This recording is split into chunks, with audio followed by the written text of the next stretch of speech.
മുല പറയ്ക്കാൻ കൊതിച്ചൊരു കാലത്ത് മുല മുറിച്ചൊരു നങ്ങേലി ചാരത്ത് കരം പിരിക്കാൻ നമ്പൂരി വന്നപ്പോ വരിയുടച്ചൊരു പെണ്ണിന്റെ നാട്ടില് 19 ലൈക്കിനും ഷെയറിനും തുണി പറിച്ചോണ്ട് പെണ്ണുങ്ങളാടാണ് ചില പെണ്ണുങ്ങളാട്ടാണ്. ഞാൻ വിചാരിക്കും ഞാൻ മദ്യപിക്കത്തില്ല, ഞാൻ സിഗരറ്റ് ഒന്നും വലിക്കത്തില്ല, ഞാൻ കഞ്ചാവ് അടിക്കത്തില്ല, ഉള്ളി പെണ്ണ് മാത്രമേ ഉള്ളൂ. അപ്പൊ അതായത് സ്ത്രീകളോട് ഇഷ്ടമേ ഉള്ളത്.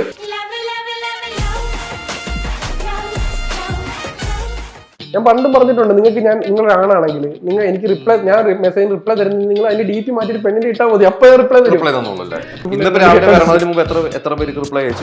ഒരുപാടുണ്ടല്ലോ. ആ തേപ്പൊക്കെ കിട്ടിയിട്ടുണ്ട്, അങ്ങോട്ടും ഇങ്ങോട്ടും ഉണ്ടായിട്ടുണ്ട്. കാര്യം അതൊന്നും സീരിയസ്നെസ് ഒന്നും ഇല്ല. കല്യാണത്തിന് ശേഷം വേണ്ട. അടുത്ത പ്രാവശ്യം കോൺഗ്രസ് വരണമെന്ന് എന്റെ ആഗ്രഹം. വേറെ ഒന്നും വേണ്ടി യു ഡി എഫ് വരണമെന്ന് ആഗ്രഹം. വേറെ ഒന്നും വേണ്ടിയിട്ടല്ല. 2 വർഷമായിട്ട് ഇപ്പം കമ്മ്യൂണിസ്റ്റ് ഭരിക്കുന്നു.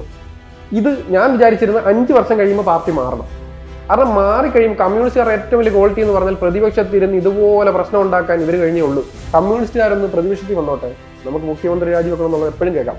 അപ്പൊ അതുകൊണ്ട് മാത്രം മാറണം. BJP യുടെ കാര്യം പറയുകയാണെങ്കിൽ നേരത്തെ പറഞ്ഞു, ഒരു കാലം വരെ നല്ല രീതിയിൽ വർഗീയത തന്നെയാണ് പറഞ്ഞുകൊണ്ടിരുന്നത്. തുറന്നു തന്നെ പറയല്ലോ, ബിസിനസ് പ്യുവർ ബിസിനസ്സാണ് ഞാൻ ചെയ്യുന്നത്. കാര്യം അതിന് ഉദ്ദേശം കൂടെ ഞാൻ പറഞ്ഞുതരാം. അച്ചായൻ ഗോൾഡ് എന്ന് പറഞ്ഞ പുള്ളിക്കാരൻ, അച്ചായൻ എനിക്ക് ഭയങ്കര ഇഷ്ടമുള്ള ഒരാളാണ്. പുള്ളിക്കാരൻ ഓരോരുത്തർ വീട്ടിൽ നിന്ന് സഹായിക്കുന്നുണ്ട്. ഈ അച്ചായന്റെ വീഡിയോ കണ്ടിട്ട് ഞാൻ പലരെയും ഹെൽപ്പ് ചെയ്തിട്ടുണ്ട്. ആലോചിച്ച് നോക്കണം, എനിക്ക് ആ വീഡിയോ കണ്ടുകൊണ്ട് അങ്ങനെ ചെയ്യാൻ പറ്റിയത്.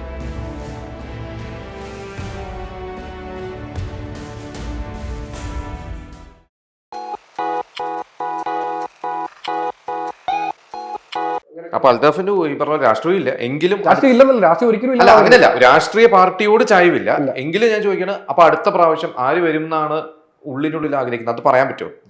പറയാൻ പറ്റും. അടുത്ത പ്രാവശ്യം കോൺഗ്രസ് വരണമെന്ന് എന്റെ ആഗ്രഹം. വേറെ ഒന്നും വേണ്ടി യു ഡി എഫ് വരണമെന്ന് ആഗ്രഹം. വേറെ ഒന്നും വേണ്ടിയിട്ടല്ല. 2 വർഷമായിട്ട് ഇപ്പം കമ്മ്യൂണിസ്റ്റ് ഭരിക്കുന്നു. ഇത് ഞാൻ വിചാരിച്ചിരുന്ന 5 വർഷം കഴിയുമ്പോൾ പാർട്ടി മാറണം. കാരണം മാറിക്കഴിയുമ്പോൾ കമ്മ്യൂണിസ്റ്റുകാർ ഏറ്റവും വലിയ ക്വാളിറ്റി എന്ന് പറഞ്ഞാൽ പ്രതിപക്ഷത്തിരുന്ന് ഇതുപോലെ പ്രശ്നം ഉണ്ടാക്കാൻ ഇവർ കഴിഞ്ഞേ ഉള്ളൂ. എന്തിനും പ്രശ്നമായിരിക്കും. അങ്ങനെ പ്രശ്നം ചെയ്ത് ഓപ്പോസിറ്റ് പാർട്ടിക്കാരെ കൊണ്ട് എന്തെങ്കിലും ചെയ്യിപ്പിക്കാൻ പറ്റും. ഇപ്പൊ കോൺഗ്രസിന്റെ പ്രശ്നം എന്ന് പറഞ്ഞാൽ ഉമ്മർ പോലെ ഇവിടെ ഇരിക്കുക. ഇത്രയധികം വിഷയങ്ങൾ കിട്ടി. ശബരിമലയും വിഷയം കിട്ടിയപ്പോൾ പാട്ട് പാടാൻ അല്ലാതെ ഇവിടെ കേരളത്തിൽ എന്തോരം വിഷയങ്ങൾ കിട്ടി. ഇതിനൊക്കെ തിരിച്ച് അവിടെ പ്രശ്നം ഉണ്ടാക്കി നമ്മൾ എത്ര കേൾക്കുന്നു, മുഖ്യമന്ത്രി രാജിവെക്കണമെന്നുള്ള എത്ര നമ്മളിപ്പോ കേൾക്കുന്നു. അതിന് അപ്പുറത്തേക്ക് കമ്മ്യൂണിസ്റ്റുകാരൊന്ന് പ്രതിപക്ഷത്തിൽ വന്നോട്ടെ, നമുക്ക് മുഖ്യമന്ത്രി രാജിവെക്കണം എന്നുള്ളത് എപ്പോഴും കേൾക്കാം. അപ്പൊ അതുകൊണ്ട് മാത്രം മാറണം. അതുകൊണ്ട് മാറി വരണം. പിന്നീട് ഈ പറയുന്ന പോലെ കമ്മ്യൂണിസ്റ്റ് വരണം. അങ്ങനെ മാറി വരുമ്പോഴത്തേക്കിനും ഞങ്ങൾക്ക് വരാനായിട്ട് എന്തെങ്കിലും ചെയ്യും. ഇനി എന്ന് ഞാൻ പറയട്ടെ, ഇനി കേരളം മുഴുവൻ ഞാനാ ഭരിക്കുന്നതെന്ന് വിചാരിക്കട്ടെ. ഞാനങ്ങ് ചിന്തിക്കുന്നു, ഞാനെന്ത് ചെയ്യും? പ്രജകൾ അവിടെ കിടക്കട്ടെ. അതിനപ്പുറത്തേക്ക് അയ്യോ അടുത്ത വർഷം അവന്മാർ കൊണ്ടുപോകും, അതുകൊണ്ട് എനിക്ക് എന്തെങ്കിലും വികസനം ചെയ്യണം എന്നുള്ള കാര്യങ്ങൾ വരുമ്പോഴത്തേക്കും മാറ്റം വരും. അപ്പൊ ഇനി ഒരു കോൺഗ്രസ് ഭരണം വരണമെന്ന് ഞാൻ ആഗ്രഹിക്കുന്നുണ്ട്. കാര്യം ഇതിൽ നിന്നൊരു മാറ്റം എനിക്ക് തോന്നുന്നു കേരളത്തിൽ കുറെ ആളുകൾ ആഗ്രഹിക്കുന്നുണ്ടായിരിക്കാം, അന്തംഗമികളല്ലാതെ. അതുപോലെ തിരുവനന്തപുരം ഇപ്പൊ BJP വന്നു. ആ ചരിത്രത്തിൽ ആദ്യമായിട്ട് കേരളം BJP. അതെ, അവിടെ BJP ഞാൻ പറഞ്ഞില്ലയോ, ഞാൻ BJP-യുടെ കാര്യം പറയുകയാണെങ്കിൽ നേരത്തെ പറഞ്ഞു, ഒരു കാലം വരെ നല്ല രീതിയിൽ വർഗീയത തന്നെയാണ് പറഞ്ഞുകൊണ്ടിരുന്നത്. പക്ഷെ ഇപ്പൊ എനിക്കതിൽ മാറ്റം തോന്നുന്നുണ്ട്. നരേന്ദ്രമോദി വന്ന് അദ്ദേഹം കുറച്ചധികം രാജ്യങ്ങളിലേക്ക്, നമ്മൾ ചോദിക്കും എന്തിനാണ് നരേന്ദ്രമോദി ഇത്രയധികം ഫ്ലൈറ്റും അതും ഇതും പിടിച്ച് പല രാജ്യങ്ങളിലേക്കും പോകുന്നത്. പക്ഷെ അതിൽ ഒരുപാട് മാറ്റങ്ങൾ നമ്മുടെ ഇന്ത്യക്ക് അതിൽ ഗുണം ഉണ്ടായിട്ടുണ്ട്. ഞാൻ പറയട്ടെ, നമ്മുടെ യുദ്ധ സമയത്ത് പോലും നമുക്ക് സപ്പോർട്ടിന്റെ കാര്യത്തിലൊക്കെ ഉണ്ടായിട്ടുണ്ട്. ഒരിക്കലും പറയാൻ പറ്റത്തില്ല. അപ്പം അങ്ങനെ ആ വർഗീയ ചിന്തകൾ ഈ പാർട്ടികളെല്ലാം മാറ്റി നിർത്തിയിട്ട് വികസനത്തിൽ ഊന്നി നോക്കട്ടെ. അതിലൊരു പ്രൈം മിനിസ്റ്റർ എന്ന രീതിയിൽ എനിക്ക് തോന്നുന്നു പാർട്ടിക്ക് അപ്പുറത്തോട്ട് തീർച്ചയായിട്ടും പാർട്ടി മാറ്റുക, അതായത് ഒരു BJP നേതാവ് എന്നുള്ള ഒരു നരേന്ദ്രമോദി മാറ്റി നിർത്തി പ്രൈം മിനിസ്റ്റർ ഇതിൽ എനിക്ക് തോന്നുന്നു വളരെ തീർച്ചയായിട്ടും. അതെ, അതിൽ അദ്ദേഹത്തിൽ പലരും സാറ്റിസ്ഫൈഡ് ആണ്. ഞാൻ പറയാം, നമുക്ക് തന്നെ നരേന്ദ്രമോദിയുടെ ഒരു കുറ്റം എടുത്തെന്ന് പറയാനായിട്ട് പറ്റും എനിക്ക് നോക്കുമ്പോഴത്തേക്കിനും. അതാ ഞാൻ പറഞ്ഞത്. അപ്പോൾ അങ്ങനെയുള്ള നേതാക്കൾ വരുമ്പോൾ അതിനുള്ള മാറ്റങ്ങൾ ഉണ്ടാവും. പക്ഷെ ഇതിനപ്പുറത്തേക്ക് വർഗീയത ഇല്ലെന്നല്ല, വർഗീയത കടത്തക്കൂട്ടപ്പെട്ട പ്രശ്നമാവും. അപ്പൊ അതിന്റെ വിവരിപ്പ് മുന്നിലേക്ക് വെക്കുന്നത് എന്ന് പറഞ്ഞാൽ, ഞാൻ രാജീവ് ചന്ദ്രശേഖർ ആ ഇന്റർവ്യൂ അഭിമുഖത്തിൽ ചന്ദ്രശേഖർ വന്നത് ബാക്ക്ഗ്രൗണ്ട് നമുക്കറിയാം. അദ്ദേഹം അങ്ങനെ ആ ഒരു പാർട്ടിയിൽ പ്രവർത്തിച്ച് വന്ന ഒരാളല്ല, പക്ക ബിസിനസ്സുകാരനായിരുന്നു. പക്ക ബിസിനസ്സും അദ്ദേഹത്തിന്റെ അടുത്ത് ഞാൻ ചോദിച്ചൊരു ചോദ്യമുണ്ട്. ഒരു അഭിമുഖത്തിൽ നമുക്ക് കുറച്ച് സമയം കിട്ടിയപ്പോൾ ഞാൻ ചോദിച്ചത്, നിങ്ങളുടെ ശത്രുവാരാ, NDA-യുടെ ശത്രുവാരാ? അപ്പൊ അദ്ദേഹം വളരെ ബുദ്ധിപരമായിട്ട് പറഞ്ഞു, വികസനത്തിനെതിരെ നിൽക്കുന്ന ആരാണ് അവർ ഞങ്ങളുടെ ശത്രു എന്ന്. അതായത് ഞങ്ങൾ വികസനത്തിന് വന്നാണ് വികസിപ്പിക്കും. അപ്പോൾ ആ ഒരു കാര്യം സാധാരണ ജനങ്ങൾക്ക് വേണ്ട. ഞാൻ പറഞ്ഞില്ല, കിറ്റ് കൊടുത്ത് വോട്ട് നേടിയൊരു നാടാണ് നമ്മുടെ. ആളുകൾക്ക് അധികമൊന്നും വേണ്ട, അവർക്ക് അന്നത്തെ കഴിയാനുള്ള കാര്യം എന്നിൽ നിന്ന് കിട്ടുമെന്നൊരു ഉറപ്പ് കിട്ടിയാൽ മതി. അപ്പൊ അത് കൊടുക്കാൻ കഴിയുന്ന, ഇപ്പൊ ഈ റോഡുകൾ വരികയും വികസനങ്ങൾ വരികയും ചെയ്യും, മാറ്റങ്ങൾ വരുമ്പോഴത്തേക്കും പെൻഷന്റെ കാര്യത്തിൽ പലപ്പോഴും പിടിക്കും. അത് ഭയങ്കര തർക്കമാണ്. അത്രമാത്രം കൊടുത്ത് ഇത്ര മാസത്തെ കൊടുത്തു, അത് കൊടുത്തില്ല, എടുത്തു കൊടുത്തില്ല ഇപ്പൊ ഈ 15 ലക്ഷം രൂപ കൊടുക്കുമെന്ന് പറഞ്ഞു കൊടുത്തില്ല. പക്ഷേ ഈ പെൻഷൻ 1000 രൂപ കേന്ദ്രത്തിൽ നിന്ന് കിട്ടുന്നുണ്ടെങ്കിലേ ഇത് വരുന്നുണ്ടെങ്കിൽ കൃത്യമായിട്ട് ഇവർ അവർക്ക് വോട്ട് ചെയ്തുള്ളൂ.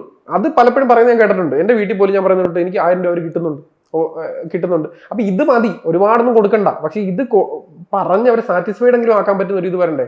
കോൺഗ്രസിന്റെ കാര്യത്തിലാണെങ്കിൽ തമ്മിത്തല്ല. ഇതാണ് പ്രശ്നം. കോൺഗ്രസ് എനിക്ക് ഭയങ്കര ഇഷ്ടമാണ്. പക്ഷെ എന്ത് ചെയ്യാനാ, അത് ഇഷ്ടം എന്ന് പറയുന്ന വ്യക്തികൾ, എനിക്ക് ഇഷ്ടമുള്ള വ്യക്തികൾ അതിനകത്ത് ഉണ്ടായിരുന്നു. അതായത് ഉമ്മൻചാണ്ടി സാറായിരുന്നു. അപ്പോൾ പക്ഷെ ഇവർക്കൊന്നും ഐക്യമില്ല. നാലായിട്ട് തിരിഞ്ഞിട്ട് പ്രശ്നം, ഒരുമിച്ച് നിൽക്കലില്ല പ്രശ്നം. കമ്മ്യൂണിസ്റ്റിലേക്ക് വരുമ്പോഴത്തേക്കും പ്രശ്നം ഇതാ, ഒരു ഏകാധിപത്യം. BJP-യിലേക്ക് വരുമ്പോൾ അന്തർധാരയിൽ വർഗീയത, അതാ പ്രശ്നം. അത് മാറ്റി നിർത്തി ഒരുവിധം ഇപ്പൊ കാണിക്കുന്നില്ല. പക്ഷെ ആ വർഗീയത പലപ്പോഴും പലയിടത്തും നമ്മളിപ്പോ കണ്ടു. ക്രിസ്ത്യൻസിനോടുള്ള പ്രശ്നം, മുസ്ലിംസുമായിട്ടൊരു വർഗീയ പ്രശ്നങ്ങൾ പലയിടത്തും ഉണ്ടായിരുന്നെങ്കിൽ ക്രിസ്ത്യൻസിനോടുള്ള പ്രശ്നം നോർത്ത് ഇന്ത്യ പലയിടത്തും നടക്കുന്നുണ്ട്. പക്ഷെ കേരളത്തിൽ ഇവര് അത് പൊതിഞ്ഞ് ഒന്നിച്ചാന്ന് പോകാൻ നോക്കുന്നുണ്ട്. ഇവിടെ കേരളത്തിൽ എല്ലാം ഒക്കെ ആക്കി കൊണ്ടുവന്നിരുന്നതാണ്. പക്ഷെ അവിടെ പ്രശ്നം ഉണ്ടായി. അതായത് ഇതിലെല്ലാത്തിലും പ്രശ്നങ്ങളുണ്ട്. ഇത് പൂർണ്ണമായിട്ട് സോർട്ട് ചെയ്ത് മുന്നോട്ട് പോയി കഴിഞ്ഞാൽ, അതായത് വർഗീയതയൊക്കെ മാറ്റി നിർത്തി, ഞാൻ പറഞ്ഞ അതിന്റെ എല്ലാം കോറ് മറ്റേതാണ്. നമ്മുടെ ഇന്ത്യ എന്ന് പറഞ്ഞു കഴിഞ്ഞാൽ ഒരു സംസ്കാരം കൊണ്ട് സമ്പുഷ്ടമാണ്. വിവിധ ഭാഷയും മതങ്ങളും സംസ്കാരമുണ്ട്. ഇപ്പൊ ഇതിനകത്ത് നോക്കുമ്പോൾ നമുക്ക് ഭാഷാടിസ്ഥാനത്തിൽ വോട്ട് പിടിക്കാൻ പറ്റത്തില്ല. കാര്യം തമിഴ്നാട്ടിലൊരു ഭാഷ, കേരളത്തിലൊരു ഭാഷ, നോർത്ത് ഇന്ത്യയിൽ പലയിടത്തും പല ഭാഷകളാണ്. ഇവിടെ എല്ലാം എല്ലാ സംസ്ഥാനത്തിലും എല്ലാ ജില്ലയിലും എല്ലാ പഞ്ചായത്തിലും ഉള്ള ഒരു സാധനത്തെ വെച്ചിട്ടേ നമുക്ക് ഈ വോട്ടിനെ തരംതിരിക്കാൻ പറ്റൂ. എല്ലാ സംസ്ഥാനത്തിലും എല്ലാ ജില്ലയിലും എല്ലാ പഞ്ചായത്തിലും ഉള്ളത് മത വിഭാഗപ്പെട്ടവരാണ്. അപ്പൊ ഈ മതത്തെ സ്പ്ലിറ്റ് ചെയ്തുകൊണ്ട് ഭിന്നിപ്പിച്ച് ഭരിക്കുക എന്നുള്ള ബ്രിട്ടീഷിന്റെ നയം.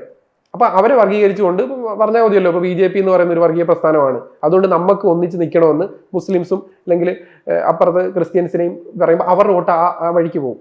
അപ്പോഴത്തേക്കിനും എന്ത് ചെയ്യുന്നു, ഇപ്പൊ ബാക്കി അവിടെ നിന്നുകൊണ്ട് ഈ വോട്ടുകൾ വലിച്ചു മാറ്റാൻ പറ്റുന്ന ടീം അവിടെ ഒരു കൂട്ടമാവുന്നു. ഇതിലെല്ലാം വർഗീയ പ്രസ്ഥാനം ഉണ്ടെന്നുള്ള ആലോചിക്കണം. ഇതിലെല്ലാത്തിനകത്തും വർഗീയത അകത്ത് ഓരോ മതത്തിന്റെ പ്രസ്ഥാനത്തിനുള്ളിൽ വേറൊരു വർഗീയ പ്രസ്ഥാനം വേറെയും കാണും.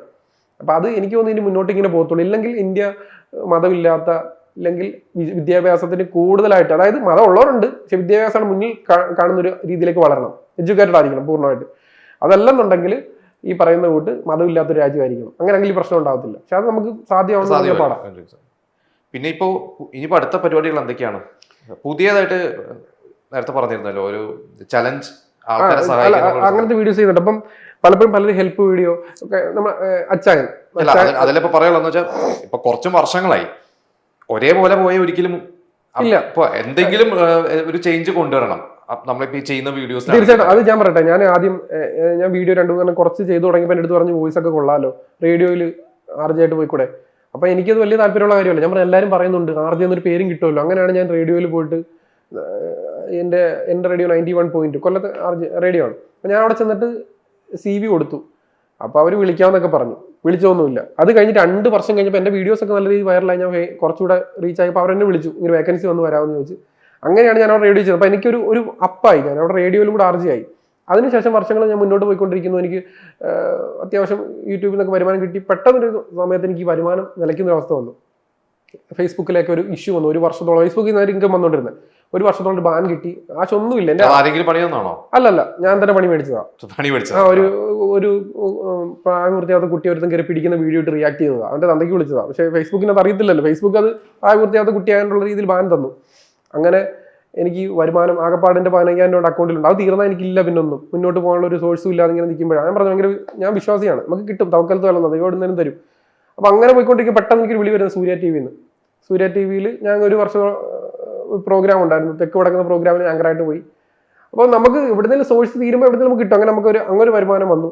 പിന്നീട് അത് കഴിഞ്ഞപ്പോഴാണ് എനിക്ക് പ്രൊമോഷൻസ്, ഞാൻ അങ്ങനെ ചെയ്യത്തില്ലായിരുന്നു ഇൻസ്റ്റയിലും യൂട്യൂബ്, വലിയ വലിയ ബ്രാൻഡുകളുടെ പ്രൊമോഷൻസ്. ബിസിനസ് പഠിച്ചു. അപ്പോ ബിസിനസ് നേരത്തെ എനിക്കുണ്ടല്ലോ. അങ്ങനെ ഞാൻ പറഞ്ഞില്ല, ഞാൻ ഒരിക്കലും കാശിന് വേണ്ടിയിട്ട് ഒരിക്കലും ഞാൻ അന്നും ഇന്നും എനിക്ക് കാശല്ല. അതിനപ്പുറത്തേക്ക് ബന്ധങ്ങൾക്കും ഓരോ സാധനങ്ങൾക്ക് ഞാൻ വാല്യൂ കൽപ്പിച്ചിട്ടുണ്ട്. അത് കാശിന് എനിക്ക് അന്നും ഇന്നും, ഇപ്പൊ എന്റെ വരുമ്പോ തന്നെ എന്റെ കയ്യിൽ ഇപ്പം 3-4 കെട്ട് കാശിരിപ്പുണ്ട്. എന്തെങ്കിലും പ്രൊമോഷൻ കാര്യങ്ങൾ വീഡിയോ ചെയ്ത് ആർക്കെങ്കിലും കൊടുക്കാന്നുള്ള രീതിയിലാണ്. അപ്പൊ കാശിന് അന്നും ഇന്ന് ഞാൻ പറഞ്ഞില്ലേ, എനിക്ക് എൻ്റെ ഉമ്മച്ച പഠിപ്പിച്ചൊരു കാര്യമായിരിക്കാം. ഗൾഫിൽ നിന്ന് വാപ്പിച്ച് അയക്കുന്ന കാശ് കൂട്ടി വെച്ചിട്ട് സ്വർണ്ണമോ കാര്യങ്ങളോ മാറ്റി ആക്കുന്നൊരു രീതി ഉണ്ടായിരുന്നു. അങ്ങനെ എൻ്റെ പെങ്ങളുടെ കല്യാണ സമയത്ത് അധികം സ്വർണ്ണമൊന്നും അവർക്ക് ഇട്ട് കൊടുക്കാൻ മേടിക്കേണ്ടി വന്നൊന്നുമില്ല. അപ്പൊ അതുപോലെ തന്നെ എൻ്റെ കയ്യിൽ കാശ് കിട്ടിക്കഴിഞ്ഞാൽ എനിക്ക് എൻ്റെ അങ്ങനെ പോകത്തില്ല. എനിക്ക് അങ്ങനെ അനാമത്ത് ചിലവോ കാര്യങ്ങളില്ല. എനിക്ക് ഏറ്റവും കൂടുതൽ ചിലപ്പോൾ ഫുഡ് കഴിക്കാനായിട്ട് ഒക്കെ ആയിരിക്കും. ഡ്രസ്സുകൾ പോലും ഞാൻ ഇപ്പോഴായിരിക്കും കുറച്ചുകൂടെ ബ്രാൻഡഡ് ഒക്കെ ഇടാൻ തുടങ്ങി. നേരത്തേക്ക് എന്ന് പറഞ്ഞാൽ 1000 രൂപയ്ക്ക് 3 ഷർട്ട് കിട്ടുന്നത് ഞാൻ ഇട്ടിട്ടുള്ള വീഡിയോയിലല്ല. അപ്പോൾ എനിക്ക് അതിനോടൊന്നും വലിയ ഭ്രമങ്ങളോ കാര്യങ്ങളോ ഇല്ല. അപ്പോൾ അതുകൊണ്ട് ഈ കിട്ടുന്ന കാശൊന്നും അങ്ങനെ പുറത്ത് കാര്യങ്ങൾ പോകത്തില്ല. പിന്നെ ഈ പറയുന്ന പോലെ ഞാൻ പറയുന്നത് ആളുകൾക്ക് എന്തെങ്കിലും ഹെൽപ്പൊക്കെ ചെയ്യണം. അത് നമ്മൾ ഒളിഞ്ഞും ചെയ്യാം തെളിഞ്ഞും ചെയ്യാം. നമ്മൾ വിശ്വാസിയാണെന്ന് ഒരു കാരണവശാലും നമ്മൾ കാണിച്ച് ചെയ്യുന്നതിന് ദൈവത്തിന്റെ ഭാഗത്തുനിന്നും കിട്ടത്തില്ല. ഞാൻ തുറന്നു തന്നെ പറയാം, ദൈവത്തിന്റെ ഭാഗത്തുനിന്ന് കിട്ടണമെങ്കിൽ ഒരു ചെവി അറിയാതെ അവർക്ക് കൊടുക്കണം. പക്ഷെ ഇപ്പൊ അങ്ങനെയല്ലല്ലോ കൂടുതൽ നമ്മൾ കാണുന്നത്. അല്ല, അത് കൊടുക്കുന്നവർ ഉണ്ടായിരിക്കും, അവര് പക്ഷെ കാണാൻ ചെയ്യുന്നുണ്ടോ നമുക്ക് അറിയത്തില്ല. യെസ്, ഞാൻ പറയട്ടെ, കാണിച്ച് ഞാൻ ചെയ്യുന്നത് ബിസിനസ് തന്നെ. തുറന്നു തന്നെ പറയാം, ബിസിനസ് പ്യുവർ ബിസിനസ്സാണ് ഞാൻ ചെയ്യുന്നത്. കാര്യം അതിന് ഉദ്ദേശം കൂടെ ഞാൻ പറഞ്ഞുതരാം. അച്ചായൻ ഗോൾഡ് എന്ന് പറഞ്ഞ പുള്ളിക്കാരൻ അച്ചായൻ എനിക്ക് ഭയങ്കര ഇഷ്ടമുള്ള ഒരാളാണ്. പുള്ളിക്കാരൻ ഓരോരുത്തർ വീട്ടിൽ ചെന്ന് സഹായിക്കുന്നുണ്ട്. കഴിഞ്ഞ ദിവസം വിമർശിച്ചുകൊണ്ടിരുന്ന വീഡിയോ ഇട്ടേക്കുന്നുണ്ട്. ഈ അച്ചായന്റെ വീഡിയോ കണ്ടിട്ട് ഞാൻ പലരെയും ഹെൽപ്പ് ചെയ്തിട്ടുണ്ട്. ആലോചിച്ച് നോക്കണം, എനിക്ക് ആ വീഡിയോ കണ്ടോണ്ട് അങ്ങനെ ചെയ്യാൻ പറ്റിയേ. അയാൾ 5-10 ലക്ഷം കൊടുക്കുന്നൂട്ട് നമുക്ക് ഒരാൾക്കും അങ്ങനെ കൊടുക്കാൻ പറ്റുമെന്നിരിക്കത്തില്ല. അയാൾ ചെയ്യുന്നപ്പോൾ മുഖം കാണിച്ചാലും കാണിച്ചില്ലെങ്കിലും മേടിക്കുന്ന ആൾക്ക് അതുകൊണ്ട് പ്രശ്നമില്ലെങ്കിൽ അവരുടെ ഞാൻ പറയട്ടെ, ഇതാ മുഖം കാണിക്കുന്നില്ല, ദാരിദ്ര്യത്തിന്റെ പടുകുഴിയാന്ന് പറഞ്ഞിരുന്നിട്ട് ഇവർ ആരെങ്കിലും ഇവർക്ക് എന്തെങ്കിലും കൊണ്ട് കൊടുക്കുമോ? കക്കൂസ് ഇല്ലാത്ത വീടില്ലാത്ത ആരെങ്കിലും കൊണ്ട് കൊടുക്കുമോ? ഒന്നും കൊണ്ട് കൊടുക്കത്തില്ല. ഇദ്ദേഹത്തെ കണ്ട് ഇൻസ്പയർഡ് ആയിട്ട് ഞാൻ പല വീഡിയോസും ചെയ്തിട്ടുണ്ട്. ഞാനിപ്പോൾ ചെയ്യുന്ന രീതി എന്ന് പറഞ്ഞാൽ ഒരു ദാരിദ്ര്യ ബുദ്ധിമുട്ടുള്ള ആൾക്ക് പോയി ഡയറക്റ്റ് കൊടുക്കുകയല്ല ചെയ്യുന്നത്. ഇപ്പൊ നമുക്ക് സമൂഹത്തിന്റെ താഴെത്തട്ടി വർക്ക് ചെയ്യുന്ന പല ആളുകളെ അറിയാം. ഇപ്പോൾ കൂലിപ്പണി ചെയ്യുന്ന ആളുകൾ, കിളയ്ക്കുന്ന ആളുകൾ, അതുപോലെ അങ്ങനത്തെ ആളുകളെ നമ്മൾ ചെന്നിട്ട് അവർക്കൊരു ചലഞ്ച് കൊടുക്കും ഞാൻ. അതായത് അവിടെ ചേട്ടാ ഞാൻ 1 മിനിറ്റ് തരാം, 1 മിനിറ്റ് കൊണ്ട് ചേട്ടന് ഇന്ന കാര്യങ്ങൾ ചെയ്യാവോ എന്ന് ചോദിക്കും. അപ്പൊ ആ 1 മിനിറ്റിന് അവർക്ക് നമ്മൾ കാശ് കൊടുക്കും. അതായത് അവർ ചെയ്യുന്ന ഒരു പണി, ഒരു തൊഴിലിന് ഒരു പ്രതിഫലമായിരിക്കും, ഔദാര്യമായിട്ട് തോന്നില്ല. അങ്ങനെ ചെയ്ത് കഴിഞ്ഞാൽ ഒന്നും ചാരിറ്റി ആവത്തില്ല. അങ്ങനെ ഞാൻ വിശ്വസിക്കുന്നത്. അതായത് ഞാൻ പറയാം, എന്റെ ഫോളോ ചെയ്തിട്ടുണ്ടെങ്കിൽ ഞാൻ 1 ലൈക്കിന് 100 രൂപ വെച്ച് കൊടുക്കാന്ന് പറയും. കഴിഞ്ഞ ദിവസം അങ്ങനെയായിരുന്നു. ഒരു ചേട്ടൻ പടപടാ ലൈക്ക് 14 ലൈക്ക് ചെയ്തിട്ടുണ്ട്, 1500 1400 രൂപ. അത് അദ്ദേഹത്തിന് ഔദാര്യമൊന്നുമല്ല. അദ്ദേഹം എന്നെ കണ്ട് എന്റെ ലൈക്ക് ചെയ്ത് സമയം കളഞ്ഞതുകൊണ്ട് അദ്ദേഹത്തിന് 1 സെക്കൻഡ് ഉള്ളിൽ സഹായിക്കണം എന്ന് ആഗ്രഹമുണ്ട്. പക്ഷെ അതിന് ഇങ്ങനെ ഒരു വഴി ഉപയോഗിക്കുന്നു, കിട്ടുന്ന വ്യക്തിക്ക് അങ്ങനെ തോന്നാതിരിക്കുക. അവർക്ക് ഒരിക്കലും തോന്നത്തില്ല. അവർ ചോദിക്കും വെറുതെ എങ്ങനെ വെറുതെ തരും? ഒരിക്കലും വെറുതെ തരത്തില്ല. കാര്യം എന്ന് പറഞ്ഞു കഴിഞ്ഞാൽ ഇവർ ഈ പണി ചെയ്താണ്ടാ കൊടുക്കുന്നത്. മാത്രമല്ല അവർക്ക് മേടിക്കുന്ന ആൾക്ക് കുഴപ്പമില്ല. ഓക്കെ, ഇപ്പൊ നമുക്ക് മരുന്ന് മേടിക്കുന്ന ആളാണ്, ബുദ്ധിമുട്ടുന്ന ആള്, ഞാൻ കൊടുത്താൽ അവർ മേടിക്കുമെങ്കിൽ നമ്മൾ വീഡിയോ എടുക്കുന്ന അറിയാലോ. ഓക്കെ ചേട്ടാ വീഡിയോ ഇട്ടോട്ടെ, നമ്മൾ എന്തായാലും ചോദിച്ചിട്ട് എല്ലാം എടുത്തുള്ളൂ. അവർ മോനെ കുഴപ്പമൊന്നുമില്ല ഇട്ടോ. കാര്യം എന്ന് പറഞ്ഞു കഴിഞ്ഞാൽ നമ്മൾ ഈ ചെയ്യുന്ന കണ്ടിട്ട് നമ്മളെ ഒത്തിരി വീഡിയോ കാണുന്ന ആളുകളുണ്ട്. നമുക്ക് ഒത്തിരി ഇപ്പൊ എനിക്ക് എല്ലാം കൂടെ ഏകദേശം 20 ലക്ഷത്തിനടുത്ത് ഫോളോവേഴ്സ് ഉണ്ട് എല്ലാ പ്ലാറ്റ്ഫോമിലൂടെ. ഇതിനകത്ത് 1000 പേരെങ്കിലും നമ്മളെ കണ്ടിട്ട് അവരുടെ 10 രൂപ കൊടുത്തിട്ട് ഒരാൾക്ക് ഒരു 6 ദിവസം കൂട്ടി വെച്ചൊരു ഊണ് മേടിച്ച് കൊടുക്കുന്നെങ്കിൽ അതിനെക്കാട്ടി വല്ല എന്തോ നമുക്ക് അതിൽ ഇൻഫ്ലുവൻസ് ചെയ്യാൻ പറ്റും. അതാണ് യഥാർത്ഥ ഇൻഫ്ലുവൻസർ എന്ന് പറയുന്നത്. തീർച്ചയായിട്ടും ശരിക്കും പറഞ്ഞാൽ ഇൻഫ്ലുവൻസർ എന്ന് പറഞ്ഞാൽ എന്തെങ്കിലും ഒരു ഇൻഫ്ലുവൻസ് ചെയ്യാന്നുള്ളതാണ്. അതെ, നമ്മൾ ഒരിക്കലും ഇൻഫ്ലുവൻസ് നമ്മളെ ഷോക്കേസ് ചെയ്യുന്നതിലുപരി അതുവഴി വേറൊരാളെ ഇൻഫ്ലുവൻസ് ഞാൻ ഇൻഫ്ലുവൻസർ ഒരിക്കലും ഞാൻ പറയാൻ അർഹനാന്ന് എനിക്ക് തോന്നുന്നില്ല. അങ്ങനെ നമ്മളല്ല പറയണ്ട, ഞാൻ ബ്ലോഗർ എന്ന് ഇട്ടിട്ടുള്ള ഇൻഫ്ലുവൻസ് ഇടാം. അതാ പറഞ്ഞത്, 2 രീതിയിൽ പറയാമല്ലോ, ബ്ലോഗർ ഉണ്ട്, യൂട്യൂബർ എന്ന് പറയാം. പക്ഷേ ഇൻഫ്ലുവൻസർ ഞാൻ പറയത്തില്ല. കാര്യം ഞാൻ കാരണം ഇൻഫ്ലുവൻസ് ആയ ആളുകളാ പറയണ്ട അയാൾ ഇൻഫ്ലുവൻസർ ആണെന്ന്. ഞാൻ പറഞ്ഞു കഴിഞ്ഞാൽ ശരിയാവത്തില്ല. ആളുകൾ ഇൻഫ്ലുവൻസർ ആയ അവർ പറയണം ഇയാളൊരു ഇൻഫ്ലുവൻസർ ആണെന്ന്. അപ്പൊ അങ്ങനെ ഇൻഫ്ലുവൻസ് ചെയ്യപ്പെടാനുള്ള കാര്യങ്ങൾ ഞാൻ കൊടുക്കാൻ ഞാൻ പലപ്പോഴും ശ്രമിക്കുന്നുണ്ട്. അത് എന്റെ വാക്കുകളിലൂടെ ആണെങ്കിലും. പിന്നെ ഞാൻ പൂർണ്ണമായിട്ടും നല്ല ആളാണെന്നോ പൂർണ്ണമായിട്ടും 100% ആണെന്നല്ല. നമ്മളെല്ലാത്തിനും നെഗറ്റീവ് ഉണ്ടായിരിക്കാം. പക്ഷെ നമ്മൾ സ്പ്രെഡ് ചെയ്യാൻ ശ്രമിക്കുന്നത് എപ്പോഴും പോസിറ്റിവിറ്റി ആയിരിക്കാം. നമ്മുടെ വീട്ടിനകത്ത് പോയി കഴിഞ്ഞാൽ എപ്പോഴും ഒന്ന് ഭാര്യ എടുത്ത് വെച്ച് കെട്ടിപ്പിടിച്ച് കൊടുക്കുന്ന ആളായിരിക്കത്തില്ല. സൗന്ദര്യ പണങ്ങൾ വഴക്കമുണ്ടായിരിക്കാം. ഭാര്യയോട് ഇപ്പൊ എന്നെ വിളിച്ച് ചോദിച്ചു കഴിഞ്ഞാലോ അയാളോ അവൻ എങ്ങനെ ചെയ്തിട്ട് പോയാ, അത് എല്ലാ വീടുകളിലും ഉണ്ടായിരിക്കാം. നല്ലൊരു മകനായിരിക്കണമെന്നില്ല, നല്ലൊരു അച്ഛനായിരിക്കണം, സഹോദരനായിരിക്കണമെന്നില്ല. പക്ഷെ നമ്മൾ തെറ്റുകൾ മറച്ച് നമ്മൾ ഈ പറയുന്നോട്ട് പോളിഷ് ചെയ്ത് വരാൻ ശ്രമിക്കുന്ന ഒരാളാണ്. സമൂഹത്തിൽ എപ്പോഴും നല്ല മെസ്സേജുകൾ കൊടുക്കണം വിചാരിക്കുന്ന ഒരാളുമാണ്. അപ്പൊ നമുക്ക് ഇഷ്ടമുള്ള കാര്യങ്ങൾ ചെയ്തുകൊണ്ടിരിക്കുക, നല്ലത് ചെയ്യുക, സന്തോഷം ഉണ്ടാവും അല്ലേ? അപ്പൊ അതെല്ലാം അടിപൊളിയാവട്ടെ. ഈ പറഞ്ഞ പോലെ ഇനിയും കുറെ പേര് ഫുള്ള് സീരിയസ് ആയി എല്ലാ എപ്പോഴും കോമഡി ഉദ്ദേശിച്ച് വരും. ഇപ്പൊ ഞാൻ വിചാരിക്കും, ഞാൻ ബേസിക്കലി എനിക്ക് ഭയങ്കര കോമഡി ആയിട്ടിരിക്കണം. അപ്പം എനിക്ക് മോനുണ്ട്, 2 വയസ്സുണ്ട്. അപ്പൊ ഞാൻ ഇന്നലെ ഊട്ടിയിൽ പോയ സമയത്ത് അവിടെ പുല്ല. അപ്പൊ ഞാൻ അവനുമായിട്ട് അവിടെ കുത്തിമറിഞ്ഞ് കാണിച്ച് കൊച്ചതുപോലെ കാണിക്കുന്നുണ്ട്. അപ്പൊ എനിക്ക് എപ്പോഴും ഞാൻ പറഞ്ഞു ഇൻഫ്ലുവൻസ് ആയെന്നുള്ളതല്ല. അപ്പോ എനിക്കിപ്പോ 10-25 വയസ്സുണ്ട്. പക്ഷെ അത് തന്നെ എനിക്ക് നമ്മളെപ്പോഴും അവന്റെ കൂടെ 2 വയസ്സാവുക. അപ്പം ഏത് സിറ്റുവേഷനിലും അങ്ങനെ ആവാൻ ശ്രമിക്കും. അല്ലാതെ ഇപ്പൊ മസിൽ പിടിച്ച് നിന്നിട്ട് ഞാൻ വലിയ ആളാണ്, എനിക്ക് ഇത്രയും പ്രായമുണ്ട്, എനിക്ക് അങ്ങനൊന്നും ഇല്ല. പിള്ളേരോട് ചിലപ്പം വണ്ടി തള്ളേണ്ടി വരും, ചിലപ്പോൾ പാളെടുത്ത് വലിക്കേണ്ടി വരും. അപ്പോൾ പ്രായമായ ആളുകളെ ചിലപ്പോൾ അങ്ങനെ ആരോഗ്യം ശുശ്രൂഷിക്കേണ്ടി വരും. അപ്പൊ അതൊക്കെ അങ്ങനെ ആവണമെന്ന് ഞാൻ വിചാരിക്കുന്നത്. മനുഷ്യൻ നമുക്ക് ഇഷ്ടമുള്ള കാര്യങ്ങൾ ചെയ്യുക, അല്ലാതെ നമ്മൾ മസിൽ പിടിച്ചിരുന്നിട്ടൊന്നും കഴിച്ചാൽ ആളുകളുണ്ട് പ്രായത്തിൽ കവിഞ്ഞ 30 വയസ്സേ കാണത്തുള്ളൂ, 50 വയസ്സിന് പക്വത കാണിച്ചിട്ടുണ്ട്. എന്തോ കാര്യത്തിനാ അങ്ങനത്തെ അതൊക്കെ വിട്ടിട്ട് നമ്മുടെ സിറ്റുവേഷൻ അനുസരിച്ച് എല്ലായിടത്ത് നമ്മൾ ബോൾഡ് ആവേണ്ടത് ബോൾഡ് ആവണം, അല്ലാത്തടത്ത് നമ്മൾ കുഞ്ഞായിട്ട് നിൽക്കണം. അല്ലാതെ മസിൽ പിടിച്ചിരുന്ന് വലിയ ഇതും കാണിക്കേണ്ട. കുറഞ്ഞ ജീവിതമോ ഈ പറയുന്ന ബ്രീത്ത് കയറിപ്പോ ശ്വാസം ഇറങ്ങി വന്നില്ല തീരുന്നതേ ഉള്ളൂ. അല്ലെങ്കിൽ ഈ പറയുന്ന പോലെ അച്ഛൻ ഒരു നിമിഷം ഒന്ന് വിചാരിച്ചൊന്ന് ഫ്ലഷ് ചെയ്ത് കളഞ്ഞാൽ തീരുന്നേ ഉള്ളായിരുന്നു നമ്മൾ. അല്ലെങ്കിൽ അമ്മ ഈ പറയുന്നത് 2 വിരൽ വെച്ച് മൂക്കിലും തപ്പി പിടിച്ചാൽ തീരുന്നേ ഉള്ളായിരുന്നു. ഞാൻ പറഞ്ഞില്ലേ, ഞാൻ പറഞ്ഞു ഫ്ലഷ് ഒരു ഷാമ്പു പോലെ ക്ലോസറ്റിലേക്ക് ഇട്ട് ഫ്ലഷ് ചെയ്താൽ നമ്മളൊന്നുമില്ല. അതിലും എല്ലാത്തിലും ഉപരി ഇത് അമ്മയുടെ വയറ്റിലേക്ക് എത്തിക്കഴിഞ്ഞതോ 1-2 ആണോ, ലക്ഷക്കണക്കിനല്ലേ ഓടുന്നത്. ഇതിനകത്ത് നമ്മൾ ഒരെണ്ണ പോയി കയറി കൊടുക്കുന്നത്. എന്നിട്ട് ഇത്രയും 9 മാസം അവരെ ആലോചിച്ച് നോക്കണം. ഈ കടച്ചയ്ക്ക് നിന്നാതെ, ഒരു എന്താ പറയാ, തുണി കഴുകാതെ, ഒന്നും അനങ്ങി നടക്കാതെ ആലോചിച്ച് നോക്കണം. ഈ 9 മാസം നമ്മൾ ആണുങ്ങളെ ആരെങ്കിലും പിടിച്ചൊരു വീട്ടിനകത്ത് ഇട്ട് കഴിഞ്ഞാൽ അവസ്ഥ എന്തുമായിരിക്കും, ആ സിറ്റുവേഷൻ എന്തുമായിരിക്കും. ഇവിടെയാണ് ഞാൻ ശ്രീവിരുദ്ധൻ എന്ന് പറയുന്നത്. ആ അവസ്ഥ ഭയങ്കര കഷ്ടമാണ്. അനങ്ങാൻ പറ്റത്തില്ല, തിരിഞ്ഞ് കിടക്കാൻ പറ്റില്ല. എന്റെ ഭാര്യയുടെ കാര്യം എനിക്കറിയാം, തിരിഞ്ഞ് കിടക്കാൻ പറ്റത്തില്ല. ഒന്ന് ഇങ്ങനെ കിടക്കണം, ഇഷ്ടപ്പെട്ട ആഹാരം കഴിക്കാൻ പറ്റത്തില്ല, ഒന്ന് വണ്ടിക്കകത്ത് കയറി എവിടെങ്കിലുമൊക്കെ ഒന്ന് പോകലൊന്നും സാധ്യമല്ല. ഇതിന് ശേഷം ഈ പ്രസവ വേദന ഒന്ന് ആലോചിച്ച് നോക്കണം. അത് ഞാൻ ഒരു വീഡിയോയിൽ ഞാൻ പറഞ്ഞതാ.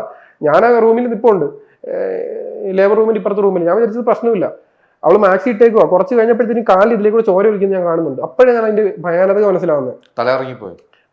ഞാൻ നിൽക്കാൻ വിചാരിക്കും, പക്ഷേ ഡോക്ടറിന്റെ അടുത്ത് പറഞ്ഞ് ഇറങ്ങിപ്പോവാൻ. കാര്യം എന്റെ ബുദ്ധിമുട്ട് ചിലപ്പോൾ അവർ കണ്ടു കാണും. അപ്പൊ ഇത്രത്തോളം ബുദ്ധിമുട്ടിട്ട് ഈ സാധനം ഇങ്ങോട്ട് വന്നു. ഈ സാധനത്തിന്റെ കീറ്റൽ എന്തുവാ, കരച്ചിലെന്ന് പറഞ്ഞ കുഞ്ഞിന്റെ. ഇത് ഒരു 6 മാസത്തോളം കാലം ഈ സാധനം ഉറങ്ങത്തില്ല. പകൽ ഉറങ്ങും 2-3 മണിക്കൂർ, രാത്രി തള്ളെ ഉറക്കത്തില്ല. അപ്പൊ നമ്മൾ ആണുങ്ങൾ പലരും എന്തോ ചെയ്യും, ഞാൻ ഉൾപ്പെടെ ഞാൻ പറഞ്ഞിട്ടുള്ളൂ, സാമാന്യത്തിന്റെ വായി തുണി കുത്തി കയറ്റാൻ.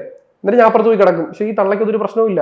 അതിനുശേഷം ഇങ്ങോട്ട് വലുതായി ഇത് അപ്പിയിടുന്ന സമയത്ത് ഇതെല്ലാം വൃത്തിയാക്കത്തില്ലേ. ആണുങ്ങൾ എത്ര തവണ കഴിവിട്ടുണ്ട്. എൻ്റെ അടുത്ത് പെണ്ണുമ്പോൾ പറയും, ഞാൻ പറയട്ടെ എന്റെ കുഞ്ഞിന്റെ അപ്പി ഞാൻ കഴിയും, അത് ഞാൻ മനഃപൂർവ്വം കഴിയുന്നതാ. എനിക്കത് അങ്ങനെ വേണമെന്ന് വിചാരിച്ചിട്ടാ. എങ്കിൽ പോലും ജീവിതത്തിൽ അവള് ഈ കുഞ്ഞിന് 2 വയസ്സിൽ അവള് ഒരു 1000 തവണ കഴിവിട്ടുണ്ടെങ്കിൽ ഞാൻ വെറും 3 തവണ കഴിവിട്ടുണ്ടാവത്തുള്ളൂ. അത്ര പോലും നമ്മളെ കൊണ്ട് ചെയ്യിപ്പിക്കും. ആ കുഞ്ഞിനെ അത്രയും ഇതാക്കി ഈ തള്ള ഇങ്ങനെ കൊണ്ടുവരുന്നു, ഇങ്ങനെയൊക്കെ ആക്കി എടുക്കുന്ന ഇവിടെ. അപ്പോഴാണ് പറഞ്ഞത് ആ സ്ത്രീവിരുദ്ധൻ എന്ന് പറയുന്നത്. മനസ്സിലായോ? അപ്പോൾ അതാണ് ചിന്തിക്കേണ്ടത്. അപ്പം ഇതിനെല്ലാം വാല്യൂ കൊടുത്ത് നമ്മൾ തുടങ്ങിയത് വേറെ എവിടെ കണ്ടൊക്കെ പോയി. അപ്പൊ എന്തൊക്കെയാലും അങ്ങനത്തെ പറയാൻ കുറെ കാര്യങ്ങളുണ്ട്. തീർച്ചയായിട്ടും. അപ്പം നമ്മൾ അങ്ങനെ സ്ത്രീവിരുദ്ധമൊന്നുമല്ല. അതെ, നമ്മൾ എനിക്കിത്ര ആളുകൾ ജീവിച്ച് കാണിക്കണം, കാണിച്ച് ജീവിക്കരുത്. അത് ഞാൻ എപ്പോഴും പറയുന്നതേ ഉള്ളൂ. കാണിച്ച് ജീവിക്കരുത്, ജീവിച്ച് കാണിക്കണം. പലരും കാണിച്ച് ജീവിച്ചുകൊണ്ടിരിക്കുക. അല്ലാതെ പറഞ്ഞേ നമുക്ക് ഇനി ഇലക്ഷൻ കേട്ടുകൊണ്ടിരിക്കണം. ഞാൻ വിചാരിച്ചേക്കാട്ട് കുറച്ചുകൂടി കാര്യങ്ങൾ എനിക്കുള്ളൂ എല്ലാത്തിനും അറിയാം. അല്ല, അത് ഞാൻ സാധാരണ ഒരു പൗരനാണ്, അതുകൊണ്ടാണ്. ഞാൻ ഒരു പാർട്ടിയുടെ ആളായിരുന്നെങ്കിൽ എനിക്കത് പറ്റത്തില്ല. ഞാൻ അതാണ് ഞാൻ പറഞ്ഞ പലവരും എന്താ പറയാ, പോളിഷ്ഡ് ആയിട്ട് പറയും. പക്ഷെ പോളിഷ്ഡ് ആയിട്ട് അല്ലാതെ ഓപ്പൺ ആയിട്ട് പറയുന്നുണ്ടോ രാഷ്ട്രീയം വേണം. അത് ഞാൻ എപ്പോഴും പറയും. പലരും എനിക്കൊന്ന് വിക്കിത്തൊക്കെ ഒരു തവണ പറഞ്ഞിട്ടുണ്ട്. അദ്ദേഹം അപ്പോഴത്തെ ചിന്തയിൽ പറഞ്ഞതായിരിക്കും രാഷ്ട്രീയം ഒന്നും വേണ്ട, ചില്ല് വൈബായിട്ട് നടക്കണമെന്ന്. പക്ഷെ ഒരിക്കലും അങ്ങനല്ല. അദ്ദേഹം പിന്നെ അത് തിരുത്തി.